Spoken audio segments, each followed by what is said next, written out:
विद्यार्थियों, ये 10th class का सेकंड चैप्टर है। फर्स्ट चैप्टर हमने ख़त्म कर दिया था, उसके जो इम्पोर्टेंट थे वो सब ने वही कराए।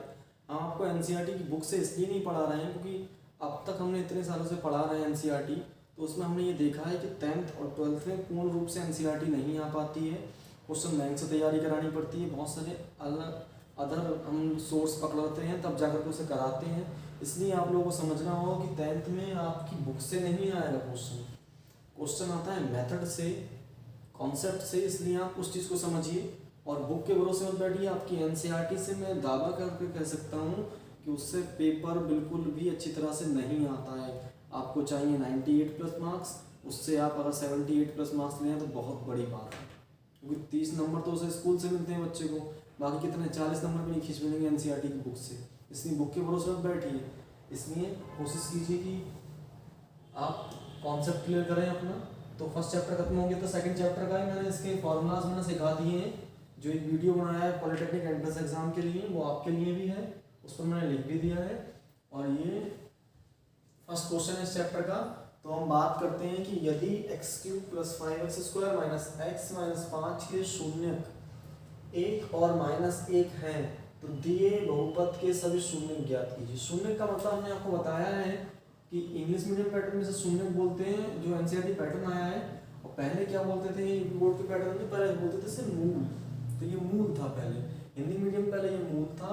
चाहे राजस्थान बोर्ड हो, चाहे यूपी बोर्ड हो, चाहे बिहार बोर्ड हो, चाहे छत्तीसगढ़ बोर्ड हो, इससे कोई फर्क नहीं पड़ता।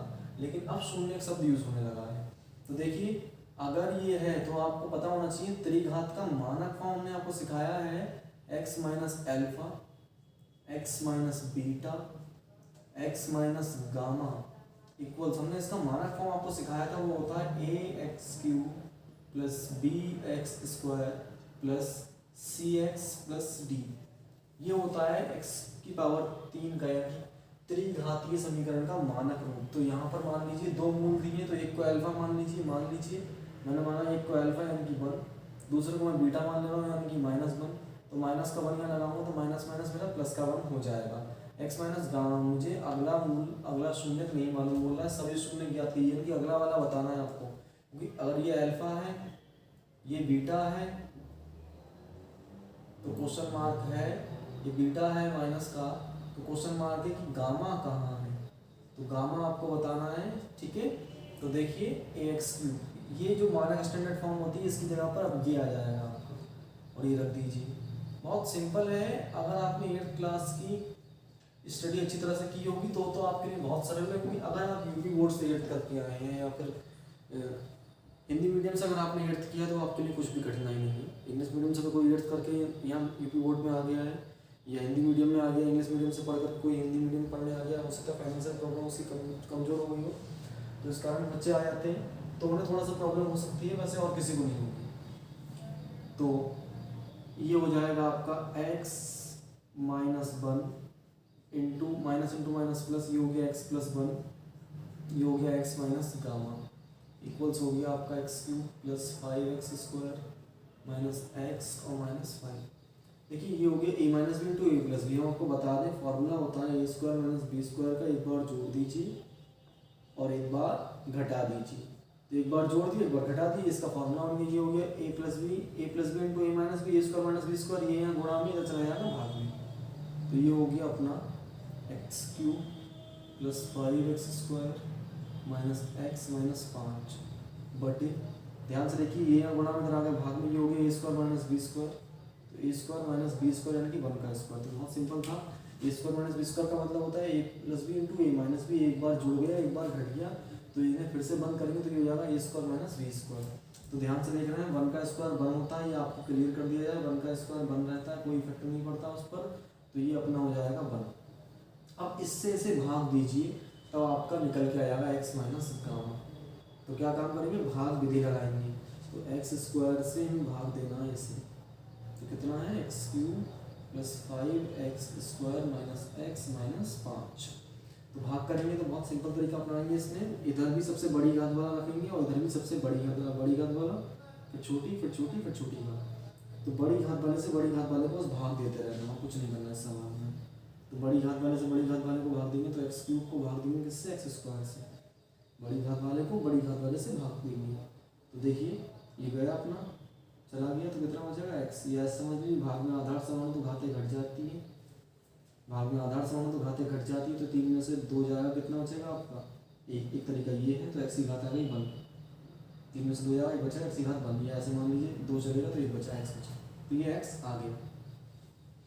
इसकी जो आ जाता है उसकी इस पूरे से गुणा होगी, तो एक्स स्क्वायर की पहले इससे गुणा करेंगे, तो गुणा कर दीजिए, एक्स स्क्वायर की पहले इससे गुणा कर दीजिए, तो गुणा में आधार समान है, घातें जुड़ जाएंगी, 8th क्लास का रूल है, घात हो जाएगी 3, तो ये आ गया इसकी घात 3।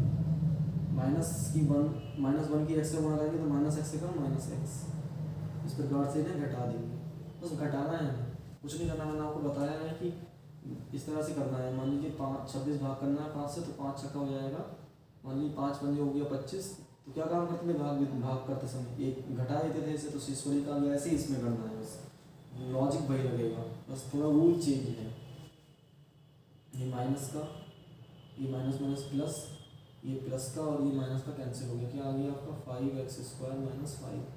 फिर बड़ी घात से बड़ी घात को भाग करेंगे, कितना आ जाएगा देखिए, आपको याद रखना है, इधर है 5x², इधर है x², भाग करेंगे तो ये चला जाएगा, कितना बचेगा 5, जो बचा उसे यहाँ लिख देंगे चिन्ह के साथ। प्लस का देखा है, प्लस का साइन जरूरी नहीं शो हो, लेकिन माइनस का साइन शो कराना पड़ता है।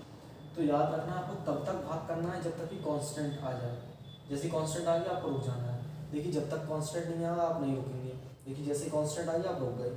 तो कांस्टेंट क्या होते हैं, पी से लेकर के जेड तक चर होते हैं, इनको छोड़ के सभी कांस्टेंट होते हैं। तो पी से लेकर के जेड के बीच में भाग करने को कुछ भी ना आए तो इसका मतलब वो हो गया कांस्टेंट।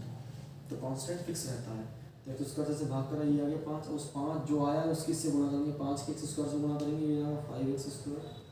अरे x² पंजे 5x² minus into plus minus, 5 एकम 5, जो आया था उस 5 की इन दोनों से गुणा कर दी, ये आ गया, घटा दीजिए। अब घटाएंगे तो ये घटेगा, ये घटेगा, ये माइनस का, ये प्लस का गया, माइनस माइनस ये हो गया प्लस, ये प्लस का ये माइनस का हो गया 0, तो ये हो गया शेषफल। भाग करने पर सवाल 0 होना चाहिए तभी मूल निकाल पाओ, नहीं निकाल नहीं पाओ। तो इधर आंसर आ रहा है x+5, तो इसे भाग करने पर क्या आ रहा है आपका x+5।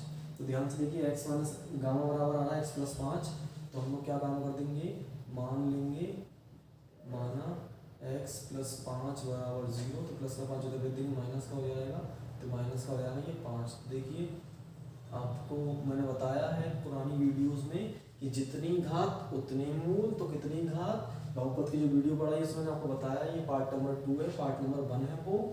तो मैंने ये बताया कि जितनी घात उतने मूल, तो घात कितनी है 3, 3 घात तो 3 मूल होंगे, 3 मान होंगे। तो x का एक मान कितना है 1, दूसरा है -1, तीसरा है -5। देखिए इसे ऐसे भी लिख सकते हैं, x बराबर +-1, 5। तो देखिए 3 मूल हो गए। इस प्रकार से आपको क्वेश्चन कर देना है। अभी मैंने आपको सिर्फ ये बताया, थर्ड इक्वेशन वालों को कैसे करेंगे, थर्ड पावर वालों को कैसे करेंगे। मैं आगे आपको ये क्वेश्चन अगर बोर्ड एग्जाम में आएगा 10th क्लास में, तो ये आपका कम से कम मान के चलिए 4 नंबर का सवाल है आसानी से। और मैं आपको 6 नंबर वाला सवाल भी सिखाऊंगा, वो 4 घात के ऊपर है, उसमें ये सेम डिट्टो यही प्रोसेस है। इसके बाद हम आपको उसी वीडियो में मिलेंगे।